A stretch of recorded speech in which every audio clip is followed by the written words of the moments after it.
धुळे औद्योगिक वसाहतीला पाणीपुरवठा करणारा तलाव कोरडा पडल्याने धुळे औद्योगिक वसाहतीला पाण्याची दुर्भिक्ष जाणवत आहे। त्यामुळे अनेक उद्योग बंद पडायच्या मार्गावर आहेत। मुळात धुळे औद्योगिक वसाहतीत मोठे उद्योग येत नाही आणि जे आहेत त्यांना अनंत अडचणींना सामोरे जावे लागते। या सर्व अडचणी सोडविण्यासाठी आमदार फारुख शाह कटिबद्ध आहेत। याच कटिबद्धतेतून धुळे औद्योगिक वसाहतीसाठी विभागीय कार्यालय इमारत, सुसज्ज अग्निशमन केंद्राची उभारणी केली जात आहे।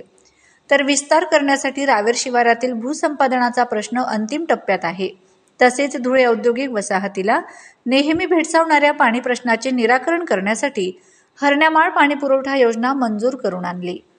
मात्र ही योजना दप्तर दिरंगाईत अडकल्याने निविदा प्रक्रिया होऊनही प्रत्यक्ष कामाला सुरुवात होऊ शकली नाही।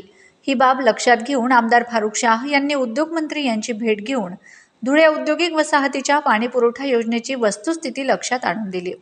यावेळी नामदार उदय सामंत यांनी येत्या 15 दिवसात हरण्यामाळ पाणीपुरवठा योजनेचे काम सुरू करण्यात येईल अशी ग्वाही आमदार फारुख शाह यांना दिली।